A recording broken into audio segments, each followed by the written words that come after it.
Never ignore that little voice in your head when it tells you something feels wrong.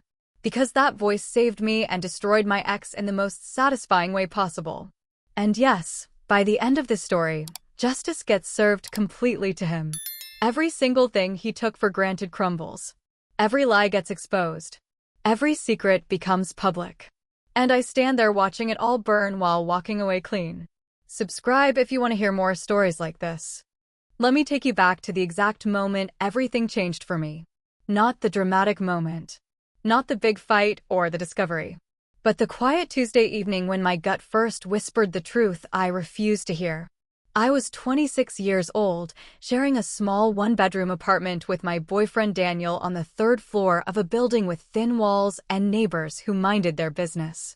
We had been together for almost 4 years at that point. For years of building what I thought was a future. On social media, we looked like the perfect couple that made single people roll their eyes.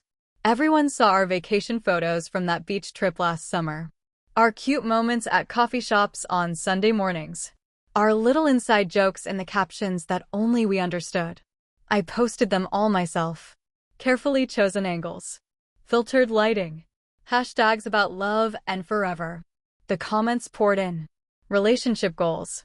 You two are adorable. When is the wedding? I smiled every time I read them. Believed every word.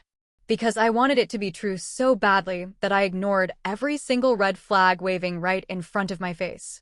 But behind the scenes, behind those perfectly curated Instagram posts and Facebook updates, I was the one holding it all together with duct tape and hope while he started acting like a total stranger wearing my boyfriend's face. It began with tiny changes that added up over time like drops filling a bucket until it overflows. He hid his phone more than usual. Not in an obvious way at first. Just small adjustments. He always placed it face down on the table now instead of screen up like before. When we watched movies on the couch, he kept it tucked under his thigh instead of tossed on the cushion. When he showered, it went into the bathroom with him instead of charging on the nightstand like it used to for 3 years straight. One day, he even added a new lock screen and changed all his passwords without mentioning it. I noticed because I used to unlock his phone sometimes to change the music when we drove places together. Suddenly, my thumbprint did not work anymore. When I asked about it casually over dinner, he shrugged and said it was just for better security after reading an article about hackers. Everyone should do it, he said between bites of pasta. You never know who is trying to steal your information these days. I remembered joking with him one evening while we folded laundry together in the living room. The notification sounds kept going off from his pocket. Buzz, buzz, buzz. Over and over. He ignored every single one.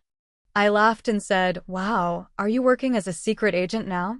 Should I start calling you James Bond?" He laughed it off with that charming smile I fell in love with 4 years ago and replied, "Relax, babe. I do not want my coworkers reading my notifications when I leave my phone on my desk during meetings. You know how nosy people get in offices." It sounded reasonable. Logical even. Work people can be nosy. I worked in an office too. I got it. But something stung deep inside me that night anyway. A sharp little pain right below my ribs that I could not name or explain. That little voice whispered clearly for the first time, "He is lying to you." Not loud.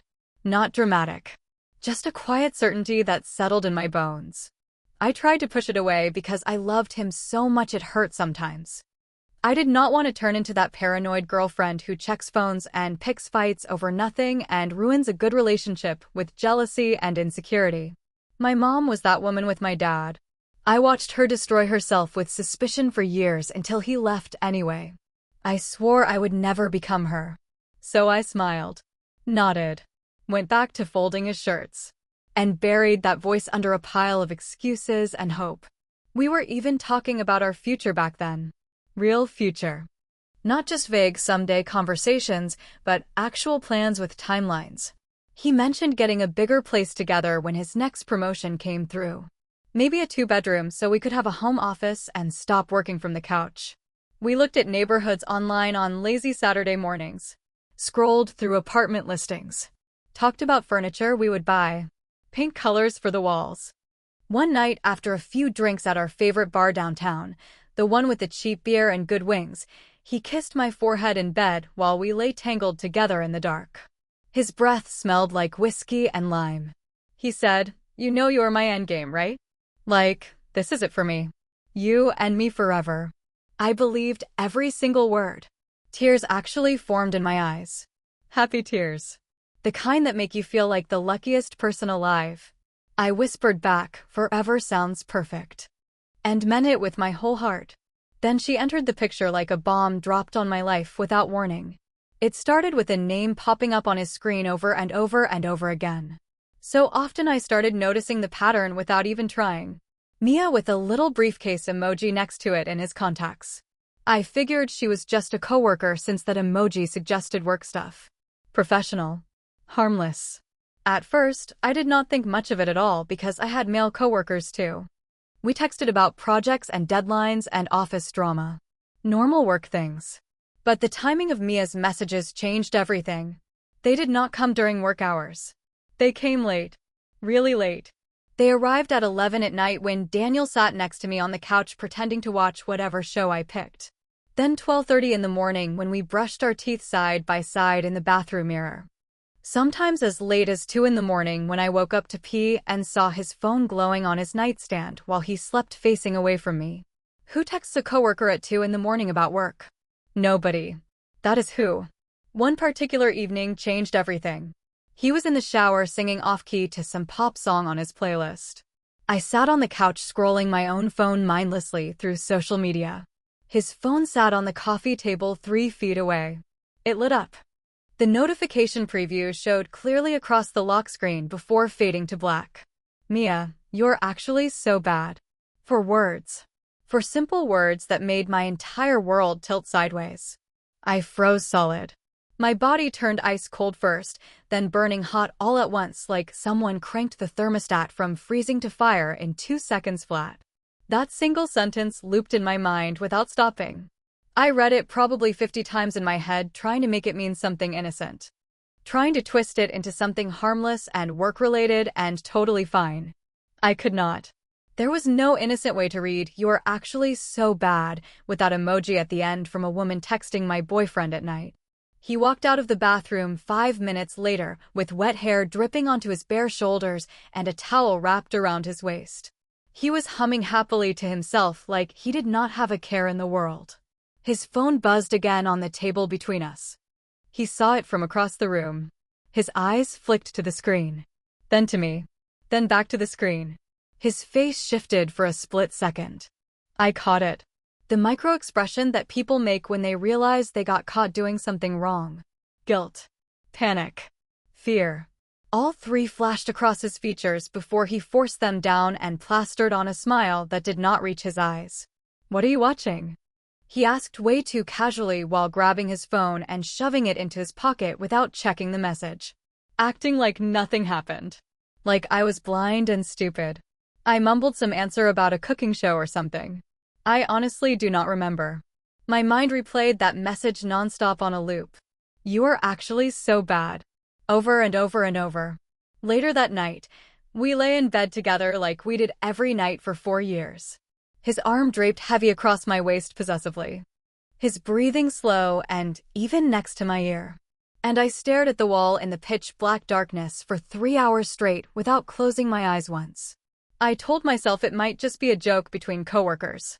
Office flirting that did not mean anything. Maybe she was talking about a prank he pulled or a funny email he sent. Maybe I read way too much into 4 meaningless words because I was tired and stressed about my own job. That is what denial sounds like when it talks. It makes excuses. It twists logic. It protects you from pain by feeding you lies that taste like hope. I wish I could say I trusted my instincts right then and walked away clean with my dignity intact. But no. I stayed. I made excuses for him while blaming myself instead.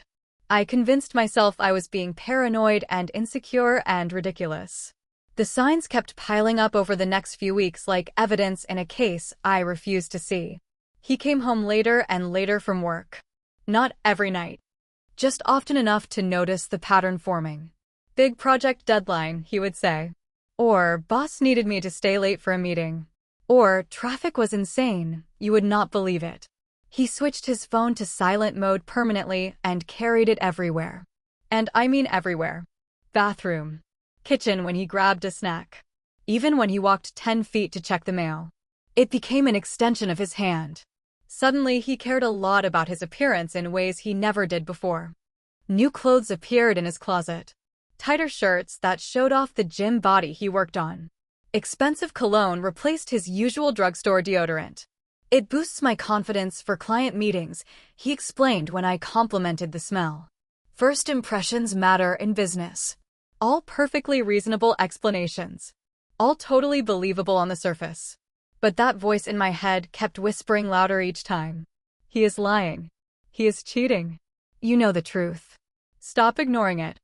One night in particular broke through my denial like a hammer through glass. He claimed a team dinner kept him out late. Nothing strange about that on the surface. His company did team dinners once a month. Totally normal corporate culture stuff.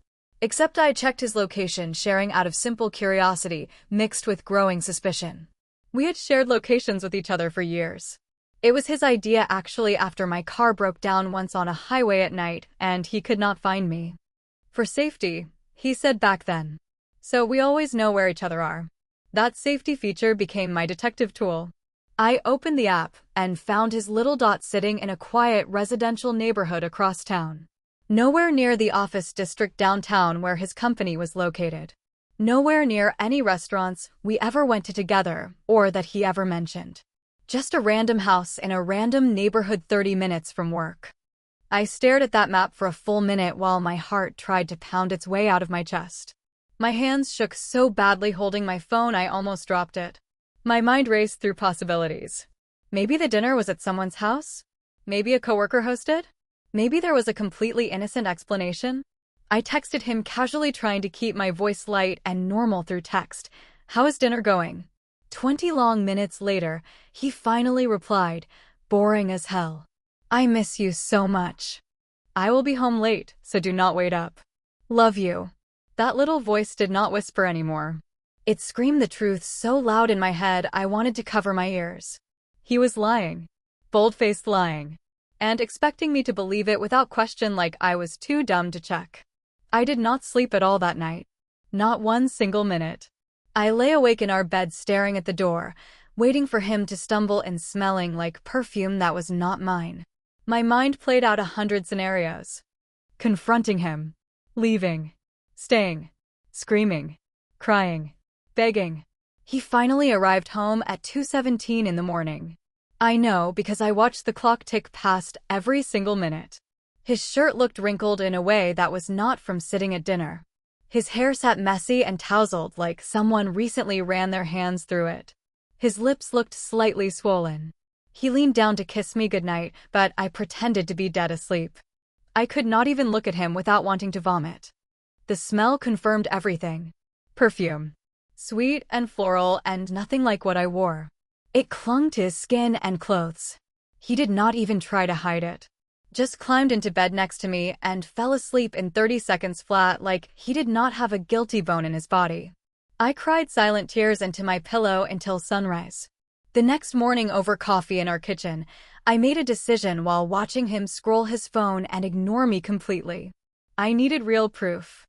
Not just feelings or guesses or suspicions. Solid evidence I could hold in my hands and point to and say definitively, this is what you did. I refused to turn into some crazy person tearing through his belongings and making a fool of myself. But he was not giving me any choice. He was forcing my hand with every lie.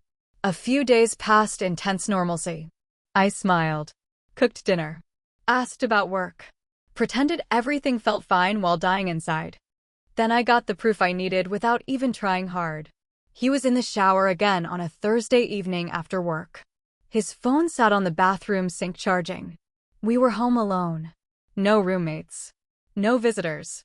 Just me and his unlocked phone 3 feet away through the bathroom door he left cracked open because he liked the steam to escape.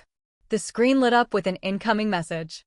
It stayed bright long enough for me to see everything clearly from where I stood in the hallway pretending to walk past.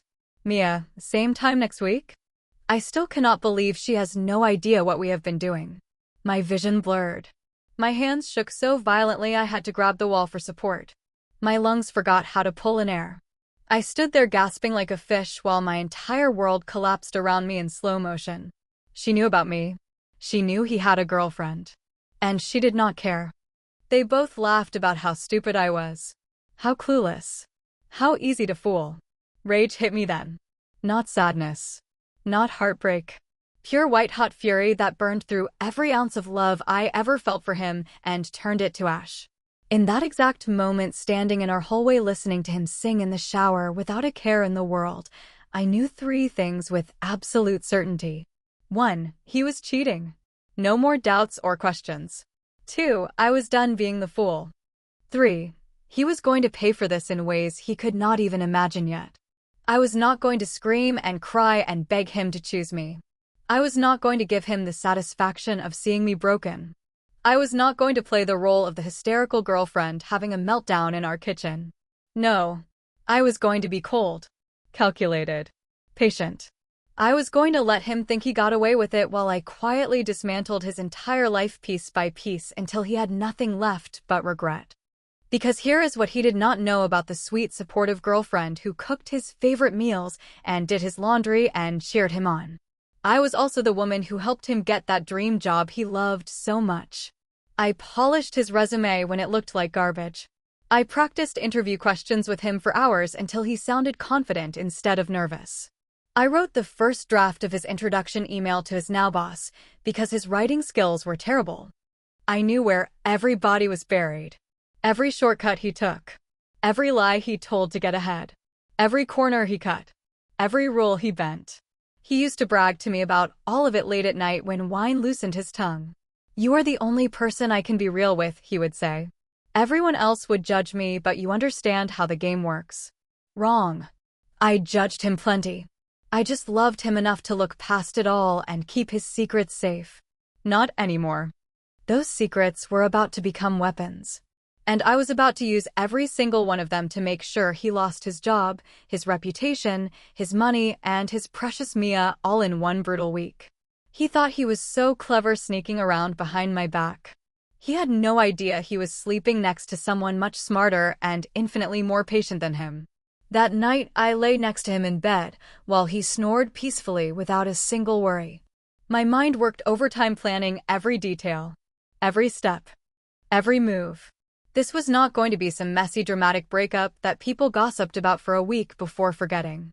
This was going to be a systematic destruction of everything he built on lies and betrayal. And when it was over, when he stood alone in the wreckage of his life with nothing and nobody left, only then would I walk away. Clean. Free. Victorious. Because the sweetest revenge is not just leaving.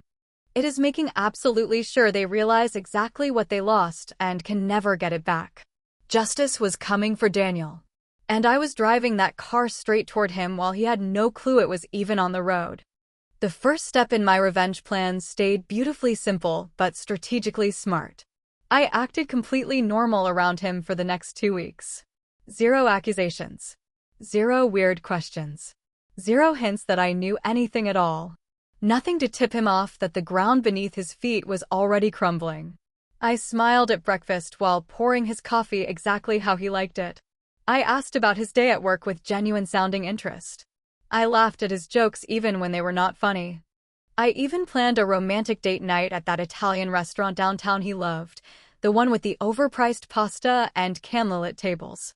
I wore the red dress he bought me last Christmas, held his hand across the table, told him I loved him. He ate it up like candy, relaxed completely, stopped being as careful with his phone around me, started leaving it on the counter again sometimes. The guilt that flickered in his eyes those first few days after I saw Mia's message faded away as he convinced himself I suspected nothing. Perfect. But behind that loving girlfriend smile and those sweet gestures, my brain worked overtime like a computer running calculations nonstop. I needed evidence first. Mountains of solid proof I could use later without looking like the crazy jealous ex who made accusations based on feelings. Screenshots with timestamps. Message threads showing patterns. Dates and locations documented clearly. Everything organized and backed up in multiple places where he could never find or delete it. So I started small and careful. The next time Mia texted while he showered after his supposed gym session, I grabbed his phone quick from the bathroom counter. My hands shook, but I forced them steady. His birthday was still the passcode. 4 digits. Same numbers he used for everything because he was too lazy to remember multiple passwords. I was in within 2 seconds. I went straight to his messages and scrolled back through weeks of conversations with Mia. What I found hit me like a physical punch to the stomach that knocked all the air from my lungs. Hundreds upon hundreds of texts going back 3 months. 3 entire months of lying to my face every single day. Photos he sent her from our bed while I was at work. Shirtless mirror selfies in our bathroom. Videos of him working out that he captioned, "For your eyes only," with winking faces. Plans to meet at her apartment across town. Detailed discussions about what they did together that made me want to throw his phone against the wall. One message from him in particular burned itself into my memory forever. It was from 2 weeks ago on a Saturday. The day he told me he had to go into the office for a few hours to finish a presentation. He wrote to Mia, "She thinks I am at work right now. Hurry up and unlock your door. I need you." I screenshotted every single conversation. Every photo. Every video. Every disgusting message. My stomach turned with each swipe, but my hands stayed steady and methodical. This was not about my broken heart anymore. This was about collecting ammunition for the war I was about to wage. I saved everything to a hidden folder in my cloud drive that synced across all my devices. Then I locked that folder with a new password he would never guess in a million years. Our anniversary date backwards plus my grandmother's maiden name. Then I cleared my recently deleted folder and browsing history just in case he ever checked my phone too. I put his phone back on the bathroom counter in the exact same position I found it. Screen facing up. Charging cable plugged in at the same angle. He never knew I touched it. Over the next several days, I gathered even more evidence like a detective building an airtight case. His work emails on our shared laptop that he always left logged in because he trusted me completely. Late-night phone calls I pretended to sleep through while actually recording the audio on my phone hidden under my pillow. Even a crumpled hotel receipt I found deep in his jacket pocket from 2 weeks back when I did laundry. The receipt was from a cheap motel off the highway. Paid in cash so it would not show up on our joint credit card statement. But the date matched perfectly with one of his late client meetings that supposedly ran until midnight. The room number was printed clearly. Checkout time 11 in the morning. I photographed it from every angle with my phone. Then I put it back exactly where I found it, crumpled the same way in the same pocket. Piece by piece, the puzzle filled in with crystal clarity. Mia worked in the same office building as Daniel. Not just any random coworker either. His direct report. The young woman he supervised on his team. The one he promoted 6 months ago to a senior position after supposedly helping her improve her performance reviews. He bragged to me about that promotion over celebratory drinks. "I really turned her career around," he said proudly. "She was struggling before I took her under my wing. Now she is one of my top performers." Now it made sick, disgusting sense. He was not mentoring her professionally. He was grooming her. Using his position of power to manipulate a younger employee into an affair. The promotion was payment for services rendered. My rage grew colder and sharper with each new detail I uncovered. But I stayed calm on the surface. Ice cold. Every night when he came home reeking of her cheap floral perfume that clung to his clothes, I kissed him goodnight and whispered how much I loved him. Every morning I made his coffee and wished him a great day at work. He bought every bit of my performance. Hook, line, and sinker. He had absolutely no idea he was living with someone who knew every single secret and was carefully documenting everything for future destruction. Step 2 of my plan hit much closer to home and involved something he valued almost as much as his job. Money. His precious secret savings that he thought I knew nothing about. $6,000 in cash hidden in an old shoebox under his side of our shared closet. Stuffed way back behind winter coats and boxes of shoes. I found it months ago completely by accident while looking for my missing boots. At the time, I asked him about it casually. He claimed it was emergency savings from side gigs he picked up doing freelance consulting work on weekends. But I knew the truth now. That money came from somewhere much shadier. Probably from fudging expense reports at work like he bragged about doing once when drunk. Or maybe padding project budgets and pocketing the difference. Or kickbacks from vendors. He never gave me specifics, but he loved to hint at how clever he was at working the system. One afternoon while he spent 3 hours at the gym with Mia, probably not actually working out at all, I took exactly half of his shoebox cash. $3,000 in mixed bills. I counted it carefully, separated it into neat stacks, then stuffed my half into my own emergency bag, hidden in a completely different location. I did not take all of it because I wanted him to notice slowly, to panic gradually, to wonder what happened but have no proof and no way to explain where it came from originally without admitting to illegal activity. Then I waited and watched. 2 days later on a Sunday morning, I heard him tearing through the closet on his hands and knees. Boxes flying. Clothes hangers scraping. "Where the hell is it?" he muttered to himself frantically. Sweating even though our apartment was cool. Cursing under his breath. I walked in from the kitchen carrying 2 fresh mugs of coffee, like I had no idea what he was looking for. "Everything okay in here?" I asked with perfect innocent concern. "You need help finding something?" He slammed the shoebox shut quickly and shoved it back under the coats. His face was flushed red, guilt written all over it. "Yeah, I am fine. Just misplaced some old tax papers I thought I saved." His eyes darted everywhere except at me. I handed him his coffee with a sweet smile. "Let me know if you need help looking later." Then I walked back to the kitchen humming softly. Inside, I smiled so wide my cheeks hurt. Game on. Check and check. Now for the real work that would actually destroy him. His job. That dream position he chased and competed for and finally landed 2 years ago. The career he valued more than anything else in his life, including me apparently. The identity he wrapped his entire self-worth around. It was time to burn it all down. Remember those fudged numbers and falsified reports I mentioned? The shady project where he changed sales figures and data to hit quarterly targets that were impossible to reach honestly? He told me all about it one night after drinking half a bottle of expensive scotch to celebrate his performance bonus. The numbers were close enough. He slurred while lying in bed with his arm around me. "I just adjusted a few things here and there to make them look better. Rounded up. Combined some categories. No one will ever check the raw data anyway.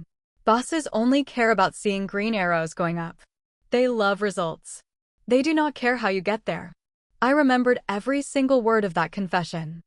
At the time, I felt uncomfortable but pushed it away because I loved him and wanted to believe everyone cut corners sometimes in business. Now I was going to use that confession to end him. I waited until he fell asleep one night, then quietly opened his laptop on our dining room table. He kept it password protected, but I knew his passwords. He used the same 3 variations for everything. I tried them in order and got in on attempt number 2. I went straight to his work files and dug through folders until I found what I needed. The original project files buried deep in a recycle bin he never emptied. Untouched backup spreadsheets showing the real low numbers. The actual sales figures that fell 30% short of targets. Right next to those originals sat his edited version. The polished report he submitted to his boss and the executive team. Numbers inflated. Percentages adjusted. Data manipulated to tell a completely different story. The version that earned him a $10,000 bonus and a glowing performance review. I copied everything to a USB drive. Then I found even more damaging evidence. Email chains where he coached Mia on how to write her performance reviews using specific keywords and phrases. The promotion approval documents with her glowing evaluation that he wrote himself as her supervisor. Messages to his boss, Mr. Hargrove bragging, "My team absolutely crushed it this quarter. Best results in the department." All lies. All traceable. All documented now in my possession. But I needed one more critical piece before I could execute the plan. Leverage at his workplace. Someone who would actually care about fraud and take action instead of covering it up. His boss, Mr. Hargrove. 50-something-year-old company veteran. Old-school businessman. Daniel complained about him constantly at home. Too strict. Too by the book. No sense of humor. Micromanages everything. But Daniel also mentioned multiple times that Hargrove hated cheaters and liars more than anything else.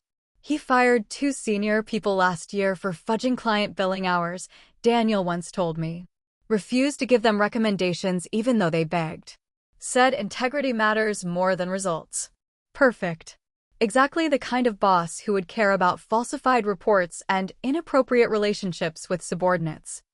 I created a new email account using a burner service that required no personal information. Simple generic username. No identifying details. Completely untraceable back to me. Then I drafted the anonymous tip carefully. Short and direct. No dramatic language. Just cold hard facts. Subject line. Urgent. Check Daniel Morrison's Q3 project files. Body text. Mr. Hargrove, you need to look at the original files versus what Daniel submitted for the Q3 sales project. The numbers do not match at all. He changed data to hit targets. Also check Mia Chen's promotion last spring. Daniel supervised her, but they have an inappropriate relationship. Someone needs to audit all of this immediately. Sending anonymously because I still work here and cannot risk my job, but this needs to be investigated. I attached the backup files showing the discrepancies. Screenshots of suggestive messages between Daniel and Mia. The promotion approval with suspicious timing. Everything organized in clearly labeled folders. I stared at that draft email for 10 full minutes with my finger hovering over the send button. Once I did this, there was no going back. The bomb would be armed and ticking. Then I thought about Daniel lying next to me every night, kissing me with the same mouth that kissed her, promising me forever while planning meetups with another woman in our bed, laughing with her about how clueless I was. I hit send at exactly 9 in the morning on Monday, right before their weekly executive team meeting when Hargrove would be checking emails. That night, Daniel came home 2 hours early. His face was completely drained of all color, pale as a ghost. No smile. No hello kiss. He paced the living room like a caged animal, phone pressed to his ear. No, sir, I do not understand what you are talking about. There must be a mistake. A glitch in the system, maybe. I sat on the couch pretending to scroll through my social media feed while my heart raced like I just ran a marathon. But my face stayed completely blank and mildly curious. Rough day at work? I asked casually without looking up. He snapped at me harshly. Mind your own business. Then immediately softer when he realized his tone. Sorry. Really sorry. Just extremely stressed about this project audit. What audit? I asked with perfect innocent confusion. Nothing. Do not worry about it. I will handle it. He went into our bedroom and slammed the door. I smiled into my phone screen. By Wednesday afternoon, the rumors had spread through his office like wildfire. I knew because he worked late every single night that week, coming home after midnight, yelling into his phone in the car before coming inside. I listened to every conversation through the window. I am telling you, someone is setting me up. I did not falsify anything. Maybe Mia made mistakes and I missed them during review. Throwing her under the bus already. Classic. But I played the supportive girlfriend even harder now. I brought him homemade dinner at the office unannounced Thursday evening. Walked right past security waving at the guard I met before. Found him hunched over his desk looking absolutely defeated. I hugged him tight in front of his coworkers who glanced over. You're the best worker here, I said loud enough for others to hear. They're lucky to have you.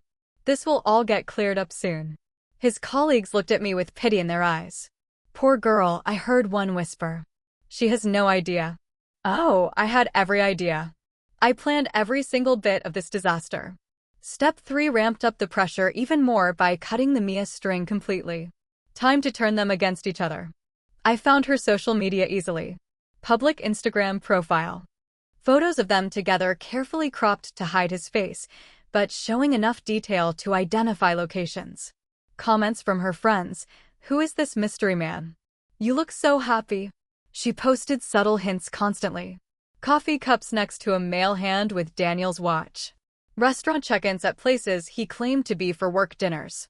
Even a photo from our exact couch with a caption, "Best Sundays," that she posted the same day he told me he was helping his brother move furniture.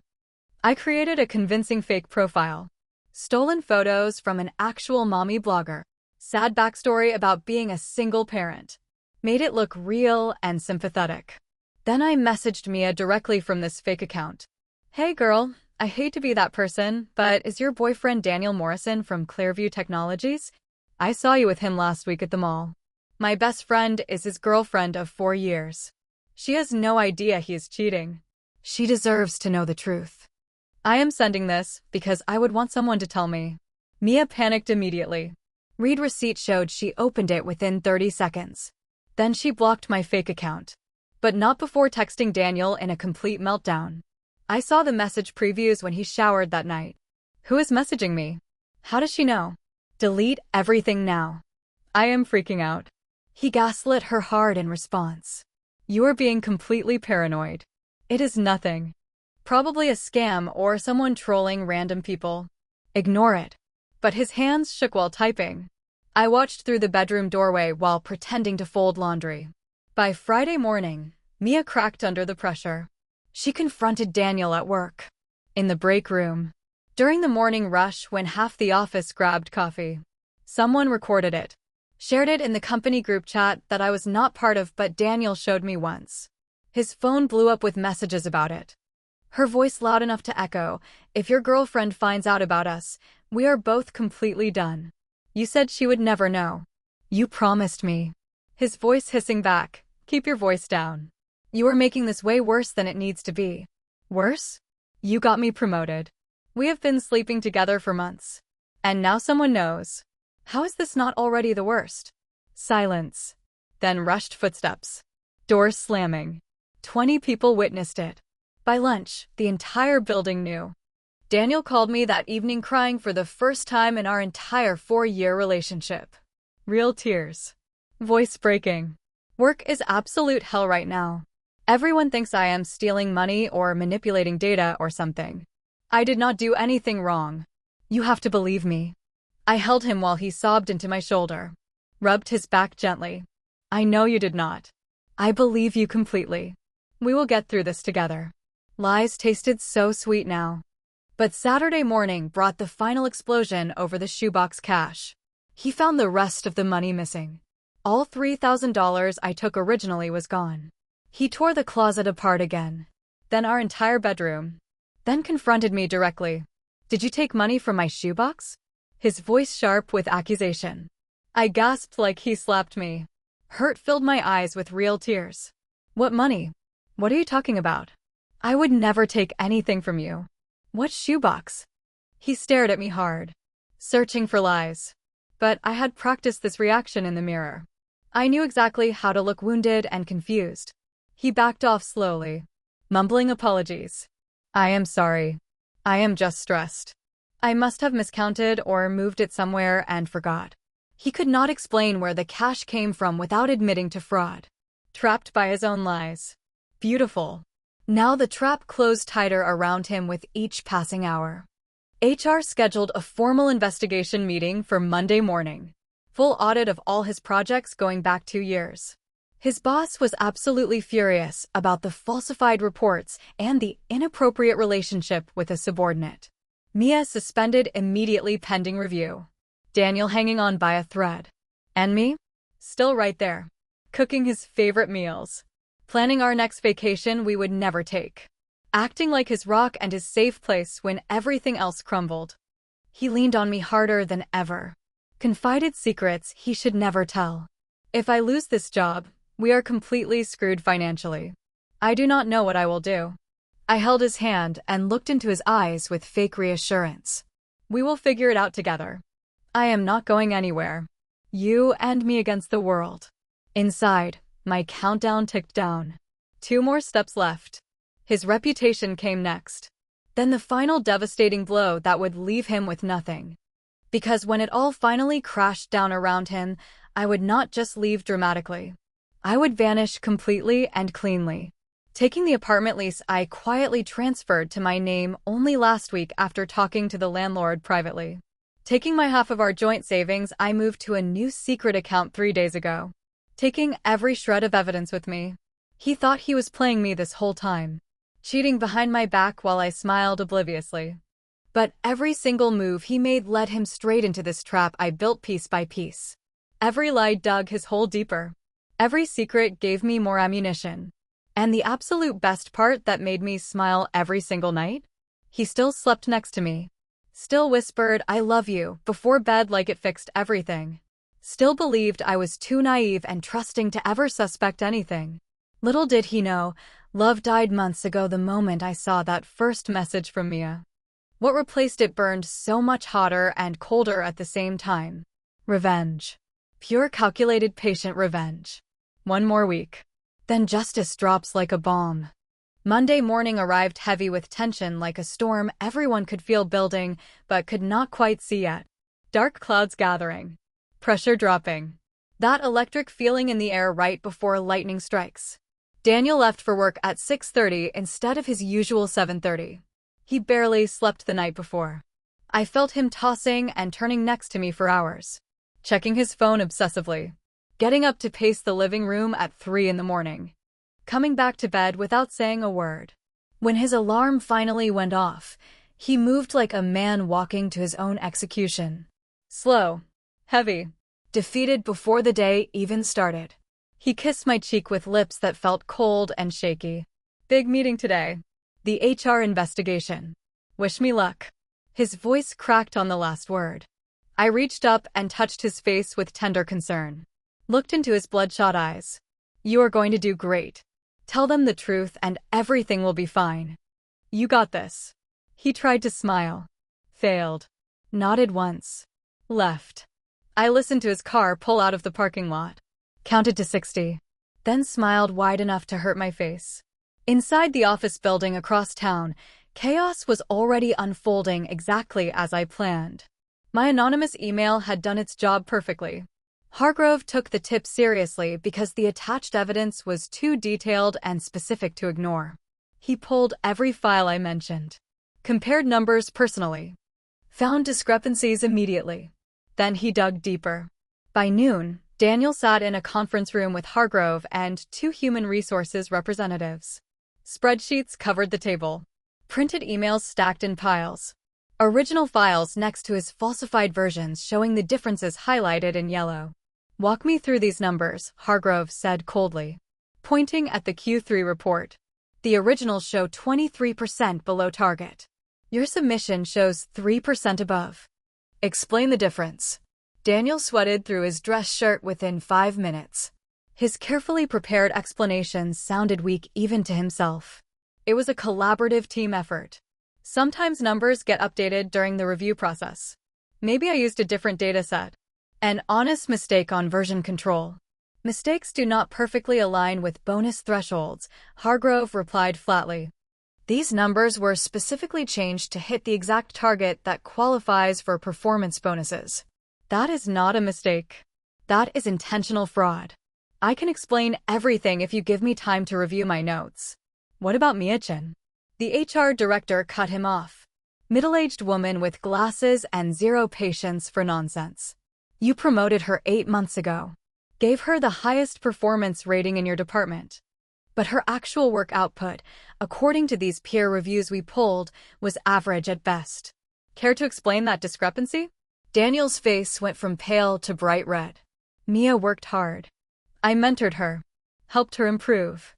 That is my job as her supervisor.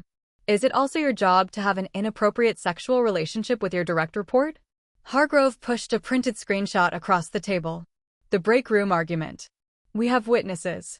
We have recordings. We have message evidence. Do not insult us by lying. The room went completely silent except for the hum of the fluorescent lights overhead. Daniel opened his mouth. Closed it. Opened it again. We were not. It was not. She pursued me first. I tried to keep it professional. Even the HR reps looked disgusted. Throwing Mia under the bus to save himself. Classic move. Completely transparent. Totally useless. They suspended him without pay effective immediately. Pending full investigation that would take weeks. Go home. Do not touch any company property. Do not contact Mia. Do not discuss this case with anyone in the office. We will be in touch. Daniel drove home at 2 in the afternoon with his personal items in a cardboard box. Coffee mug. Desk photos. The little plant I gave him last year that was now half dead anyway. He burst through our apartment door looking absolutely wrecked. Face red and blotchy from crying in his car. Eyes swollen. Hair a complete mess from running his hands through it repeatedly. They suspended me. No pay. Full investigation. They think I manipulated data and abused my position with Mia. This cannot be happening. This cannot be real. He collapsed on our couch with his head in his hands. Shoulders shaking. I sat down next to him slowly. Put my hand on his back. Rubbed small circles like I did when he was sick. Start from the beginning. Tell me everything that happened. Every single detail. For the first time in months, he told me the complete truth. The whole ugly story poured out of him like poison from a wound. The fudged numbers he changed to hit quarterly bonuses. The way he coached Mia on her reviews using templates he found online. The late nights they spent together that started as actual work sessions before evolving into something else. The hotel rooms. The lies. The cover stories. Even the shoebox cash from padding expense reports over the past year. You already knew some of this, he asked between sobs, looking at me with desperate, pleading eyes. About the shortcuts I took at work? I nodded slowly and sadly. You told me bits and pieces when you were drinking. I thought maybe you were exaggerating or joking. I did not realize it was this serious. But I trusted you. Lie number 1000, and I did not even flinch saying it. That night he drank himself stupid. Half a bottle of whiskey. Ranted about conspiracies and betrayal and being set up by jealous coworkers. Someone leaked that information. Had to be. Someone who hated me and wanted to see me fail. I poured him another glass. Nodded sympathetically. We will fight this. We will find who did it. But step 4 of my plan was already rolling out while he drowned his sorrows. His reputation. Time to destroy that on a much wider scale. His work friends followed him everywhere on social media. LinkedIn connections. Facebook buddies from college. Instagram followers. Twitter network. He built his professional brand carefully over years. Thought leader. Rising star. Dynamic manager. All that carefully curated image was about to burn. From my collection of fake accounts I created specifically for this purpose, I started posting subtle hints and comments. Not direct accusations. Nothing he could sue over. Just enough to plant seeds of doubt. First, as a supposed old coworker, just heard about Daniel Morrison at Clearview Technologies. Something about falsified reports? Not surprised, honestly. Always wondered how he hit those numbers so consistently. Comments poured in underneath. Wait, what happened? Is this real? Someone fill me in. Then from my fake ex-girlfriend profile, knew Daniel back in college. Always cut corners on everything. Cheated on girlfriends. Lied on resumes. Karma finally catching up, I guess. Screenshots of these posts spread. People shared. Commented. Speculated. His notifications exploded. Then the break room video leaked wider. Someone posted it on Twitter. Then Reddit. Then a local business gossip forum. Local manager caught in affair with subordinate while under investigation for fraud. His phone became unusable from all the messages. Friends asking if it was true. Clients pulling out of contracts. LinkedIn connections removing him. His professional network crumbled in real time. Tuesday morning brought more devastation. Mia completely cut ties with him. Hard. Final. Brutal. She texted from her sister's phone since HR confiscated hers during the investigation. We are toxic together. This whole thing is a disaster. I am done. Do not ever contact me again. Lose my number. He read it out loud to me with his voice breaking into pieces. Hands shaking so badly he almost dropped the phone. She was nothing to me anyway. Right? Just a mistake. You are the one that matters. I hugged him tight while he sobbed into my shoulder. Rubbed his back gently. Of course. She meant nothing. You have me. I am not going anywhere. While he cried, I quietly transferred the last of our joint savings to my new account. $3,000 more. Our emergency fund that we built together over 2 years. Gone. Clean. Untraceable. Wednesday brought the official termination. HR called at 9 in the morning. Daniel put it on speakerphone because his hands shook too much to hold it steady. Mr. Morrison, after reviewing all evidence, we are terminating your employment effective immediately. No severance package. No references. We are also reporting the expense report fraud to local authorities for possible criminal charges. You will receive paperwork by mail. Click. Deadline. Daniel punched the wall so hard his knuckles split and bled. Left a dent in the drywall. My career is over. Everything I worked for. Gone. He turned to me with wild, desperate eyes. Dropped to one knee right there in our living room with blood dripping from his hand onto the carpet. Pulled a ring box from his pocket. The same ring he bought months ago. Before Mia. Before everything fell apart. Marry me. Please. You are all I have left. The only good thing in my life. We can start over somewhere new. Get married. Build a new life together. I need you. My heart did not skip from love. It skipped from the perfect trap closing exactly as planned. I gasped on cue. Let tears form in my eyes. Real tears of victory that he mistook for joy. Yes. Of course yes. I let him slide the ring onto my finger. Hugged him while he sobbed with relief. But that night, after he finally passed out from exhaustion and pain pills for his hand, I packed my emergency bag one final time. Everything ready. Clothes. Documents. Cash. Evidence files backed up on 3 different drives. The apartment lease was already transferred to my name only. I handled that last week with a sympathetic landlord. I told a sob story about wanting to surprise my boyfriend by taking over payments. Such a sweet gesture, she said while signing papers. All utilities switched to my name 3 days ago. His name removed from everything. Electric. Internet. Water. All mine now. His clothes? I left just enough that he would not notice immediately. 3 shirts. 2 pairs of pants. Some underwear. Let him scramble and panic later when he realized. Thursday morning brought Mia's revenge twist that I did not even plan but loved anyway. She posted something cryptic on her Instagram story that disappeared after 24 hours, but screenshots lived forever. Finally free from liars and manipulators. Truth always wins eventually. She tagged old coworkers, mutual friends, company hashtags. The post went semi-viral in their industry circles. Daniel saw it and absolutely lost his mind. Drove to her apartment complex screaming her name in the parking lot at 10 at night. Pounding on doors. Making a scene. Neighbors called the police. 2 squad cars showed up. Officers questioned him aggressively in front of everyone with phones recording. Turns out Daniel had bailed Mia out once before 6 months ago after a drunk driving incident.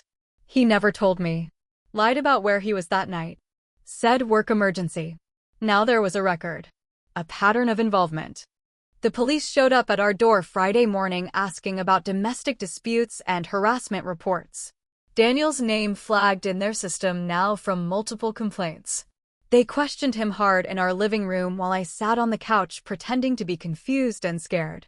Is there a problem, officer? Ma'am, does your boyfriend have a history of aggressive behavior? Harassment? Substance abuse? Daniel yelled at them. I did not do anything wrong. This is all a huge misunderstanding. They eyed him coldly. Took notes. Left with warnings about stalking and restraining orders. Told him to stay away from Mia completely.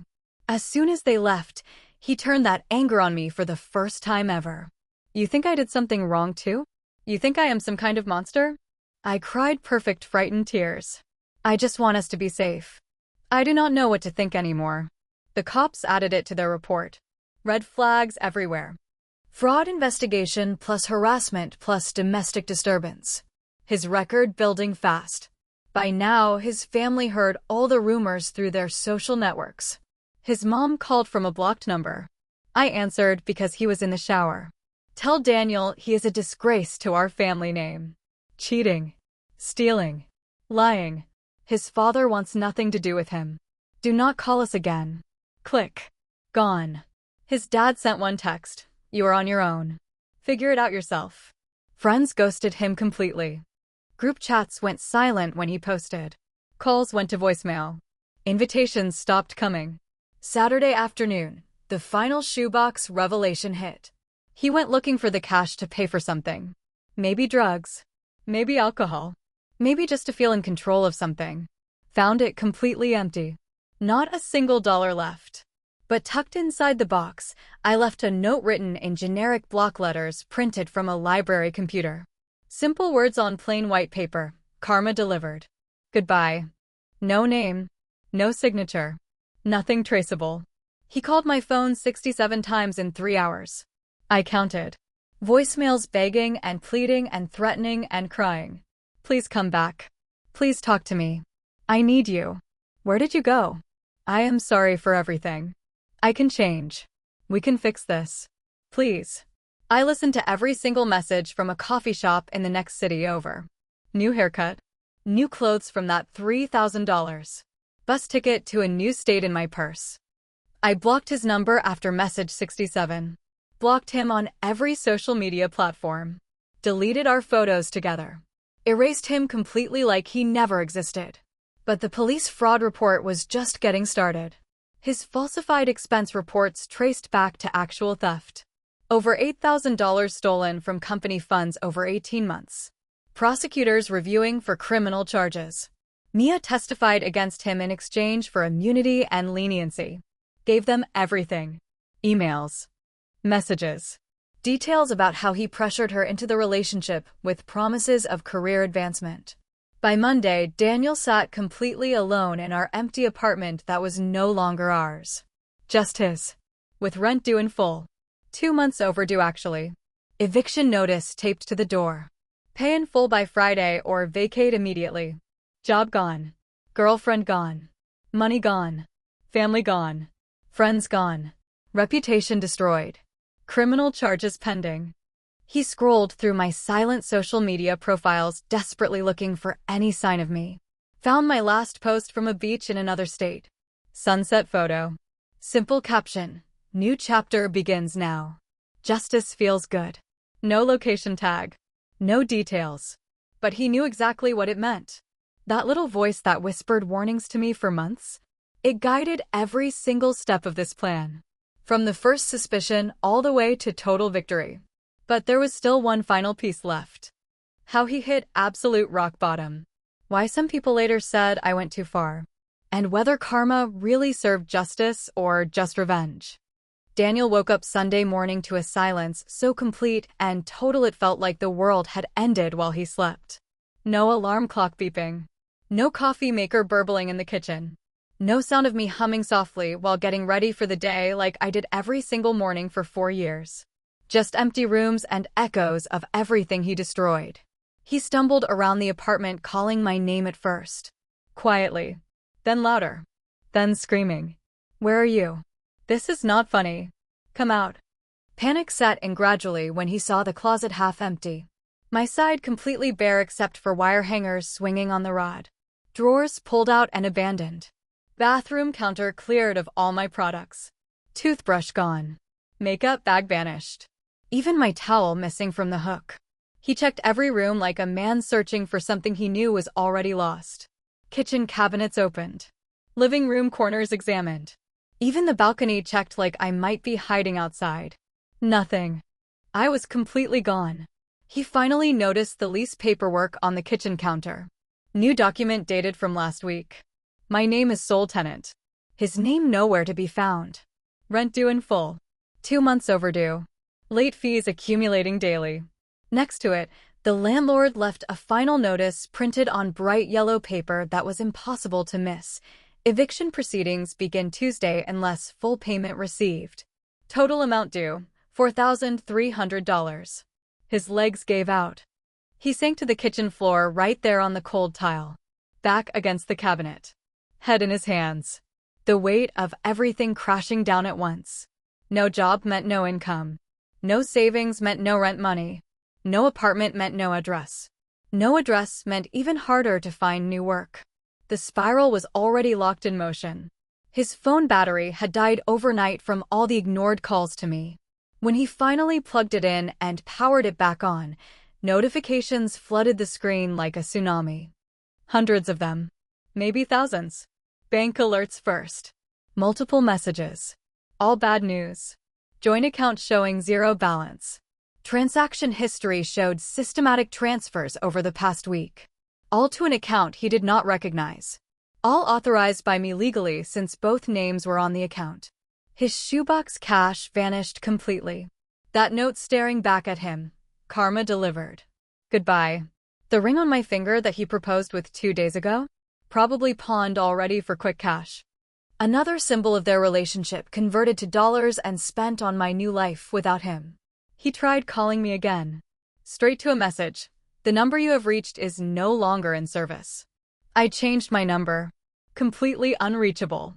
He stumbled to the bathroom and vomited from pure stress and fear and the dawning realization that this was actually happening. This was real. His life was truly falling apart, and there was nothing he could do to stop it. The man who bragged about his perfect life and perfect job and perfect girlfriend now had absolutely nothing. Zero. Empty. Monday morning brought the police knock he had been dreading. 2 officers standing in the hallway outside the apartment door. Badges out. Faces serious. Daniel Morrison? We need you to come down to the station for questioning about the fraud report filed by Clearview Technologies. They showed him printouts of evidence. Falsified expense reports going back 18 months. Receipts that did not match actual purchases. Cash advances taken for business trips that never happened.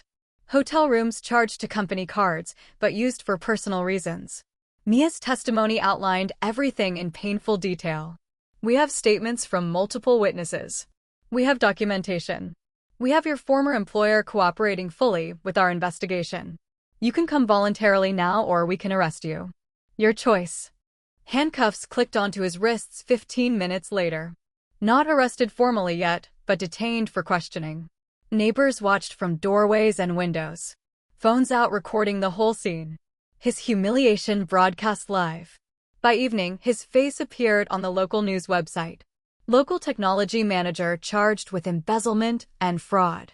Investigation ongoing. The article detailed everything. Falsified reports. Stolen company funds. Inappropriate relationship with subordinate. Full name. Former company. Everything public now forever. His mom called one final time from a blocked number. Her voice cold as ice. Do not ever call this house again. You have shamed our entire family. Your father had a stress-induced heart episode from the embarrassment. We are telling people you died. That is easier than explaining what you actually did. His dad sent a single text before blocking him. You are dead to us. Friends disappeared completely overnight. Every single person he considered close. Group chats removed him. Social media unfriended and blocked. Years of relationships severed in hours. LinkedIn profile got suspended for multiple violations and complaints. His professional brand built carefully over a decade completely destroyed. Search his name online now and nothing but scandal appeared. Former clients emailed back, contract terminated effective immediately due to ethical concerns. Mia moved to a different state within 2 weeks. Got a new job under her maiden name instead of the professional name she used before. Changed her appearance. Deleted all social media. Started completely fresh. Smart move. Clean break. Last he heard through mutual acquaintances before they stopped talking to him, she was doing fine. Thriving even. New job. New boyfriend. New life. No mention of Daniel ever again, like he never existed.